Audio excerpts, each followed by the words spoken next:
उसके पहले कभी आपने ध्यान सुना क्या शब्द था? सितंबर। सितंबर नहीं था, इसका नाम था सितंबर। क्या नाम था? क्योंकि अंग्रेजी बनी कैसी थी? हम कहते थे संत, संत को अंग्रेजी में बोला गया बना सेंट।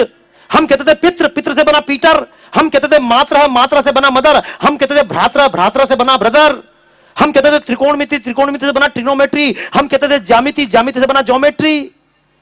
बना तो हमसे पहले में उस महीने का नाम था सितंबर। क्या नाम था? जिसको अंग्रेजी में बोलते सितंबर। सितंबर 7 महीना था। अष्टंबर यानी नवंबर यानी दिसंबर यानी नाम ही थे सितंबर, अक्टूबर, नवंबर, दिसंबर। ये 6वां महीना, 7वां महीना, 8वां महीना, 9वां महीना, ये 10वां महीना था। 12वां कैसे बन गया? नाम क्या था उसका? नाम क्या था? दिसंबर। ये दिसंबर 12वां कैसे बन गया? जिसका नाम है नवंबर, वो 11वां कैसे बन गया?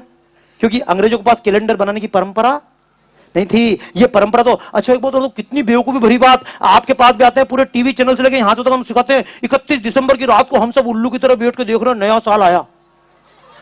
मेरे पास ऐसे ऐसे मूर्खतापूर्ण इसमें नया सूर्य होगा। मैंने कि रात को 12 बजे किस उल्लू को सूर्य दिख गया? लेकिन 12 बजे नववर्ष क्यों मनाते हैं?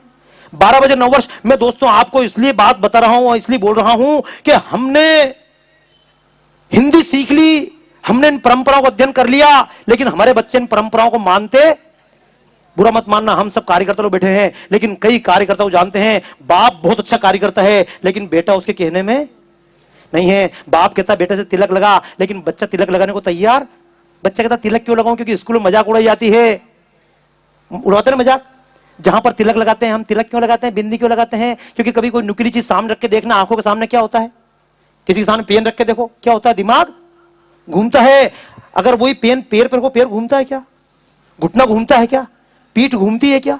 केवल आंखों के बीच का हिस्सा जहां पर तिलक लगाते हैं, यहां कोई नुकीली चीज रखी जाए, दिमाग घूमता है, क्योंकि यहां पर आज्ञा चक्र होता है। लेकिन जब आज्ञा चक्र सिखाएंगे तो कोई मानेगा हमारी बात? व्हाट इज दिस आज्ञा चक्र? इट इज ओनली पोंगा पंडित गिरी। क्योंकि इस देश में पोंगा पंडित फिल्म बन गई, लेकिन इस देश मक्कार मौलवी फिल्म 2000 लड़कियों से ब्लैकमेल किया अजमेर के ख्वाजा शरीफ के दरगाह के लड़कों ने, लेकिन कभी मक्कार मौलवी फिल्म नहीं बनी। पादरियों ने कितना अत्याचार बच्चों के साथ किया, लेकिन कभी पापी पादरी फिल्म नहीं बनी। पोंगा पंडित फिल्म बन गई, क्योंकि हम सुनने के आदी थे। तो हमको बिंदी लगाई जाए, क्यों लगाई जाए बिंदी? जहां पर हम बिंदी लगाते हैं, साइंस की दृष्टि से किताब खोलकर देखिएगा, एनाटॉमी, जहां बिंदी लगाते हैं, this place is related with pituitary gland. जहां पर हम चोटी रखते हैं, this place is related with pineal gland. इनका चिंतन के बिना हम अगर बिंदी लगाते हैं तो महिलाएं जहां बिंदी लगाती है, इस स्थान पर अगर हम चंदन का तिलक लगाएं, अंदर तक शीतलता देता है। जहां पर महिलाएं मांग भरती हैं, मांग केवल विवाहिता महिला क्यों भरती हैं? कुंवारी लड़कियां मांग क्यों नहीं भरती? विधवा भी मांग। सर जगदीश चंद्र बोस ने प्रयोग किए हैं इस पर। कई वैज्ञानिकों की मान्यता है जहां पर महिलाएं मांग भरती है, यह स्थान पुरुषों की अपेक्षा महिलाओं में कोमल होता है, और इस स्थान का संबंध महिला की फर्टिलिटी से होता है, उसकी प्रजनन क्षमता से होता है। इसलिए कुंवारी लड़कियां मांग नहीं भरती, विधवा भी मांग, केवल सुहागिन महिलाएं मांग भरती हैं। इन परंपराओं का अध्ययन किया। अब तो हम शंख बजा दें, और शंख बजाए तो क्यों बजाया? हम तो शंख भी मोहल्ले में अगर शंख बजाएंगे हमको डर लगता है अपार्टमेंट के लोग बोलेंगे ये अच्छा पोंगा पंडित। लेकिन शंख को 600 क्यूबिक फीट ताकत से बजाया जाए तो 2700 क्यूबिक फीट के हानिकारक कीटाणु मूर्छित हो जाते हैं। यह भी बर्लिन में प्रयोग हुआ है।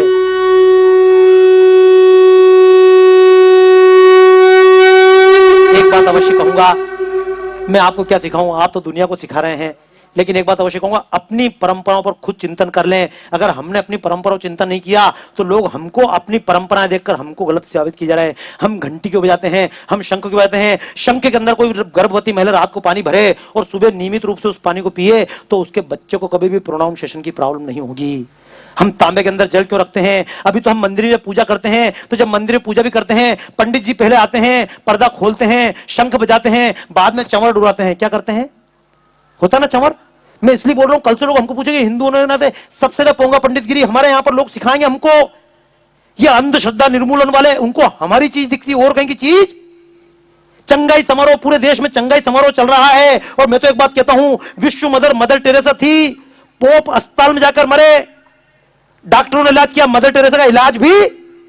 तो कई बार तो मैं एक बात बोलता हूं, विश्व मदर के बेटे जग में बांट रहे चंगाई है। गांव गांव में चंगाई समारोह, ये चंगाई समारोह नहीं, मैं तो उसको नंगाई समारोह बोलता हूं, क्योंकि विश्व मदर के बेटे जग में बांट रहे चंगाई है, और मदर तड़पती अस्पताल में, ये कैसी नंगाई है?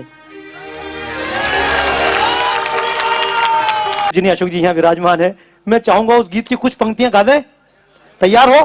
क्योंकि भारत माता की आरती तो पूरे देश भर में रोज कार्यक्रम करता हूं। आज मेरा भी सौभाग्य है उसी अयोध्या की धरती पे जहां से मैं गायक बना, उसका मैंने छोटा सा पद लिखने की कोशिश की थी। यह भी कविता बहुत लंबी है, अपनी कोई भी कविता हनुमान जी की पूंछ से कम लेकिन इतनी बड़ी पूंछ ना हो, और इतनी बड़ी पूंछ नहीं तो फिर आदमी की पूंछ भी नहीं, ठीक है ना? तो बोलो तैयार हो गाने के लिए? मैं इस कार्यक्रम को और कहीं नहीं ले जाऊंगा। मैं नहीं चाहूंगा इस कार्यक्रम को बिल्कुल एक बौद्धिक कार्यक्रम बनाऊं, और मैं भी नहीं चाहूंगा इस कार्यक्रम में बहुत ज्यादा कविताएं करूं, क्योंकि इतने दिन बाद सौभाग्य मिला है इस अयोध्या की धरती पर। क्योंकि कई बार लोग मुझसे पूछते हैं राम का मंदिर कब बनेगा, पूछते हैं ना? आपसे पूछते हैं कि नहीं पूछते? पूछते हैं राम का मंदिर कब बनेगा। और कोई मुझसे पूछता है राम का मंदिर कब बनेगा, तो मैं सीधा बोलता हूं बेवकूफ, वह मंदिर नहीं है क्या? है कि नहीं? तो फिर मंदिर कहां से बनेगा? खाली इतना पूछो भव्य मंदिर कब बनेगा, ठीक है ना? बजाओ ताली ढंग से। क्योंकि जब मुझसे लोग पूछते बाबा जी राम का मंदिर कब बनेगा, तो मैं बोलता हूं राम का मंदिर तो मैं अपने हाथ से बना के आया।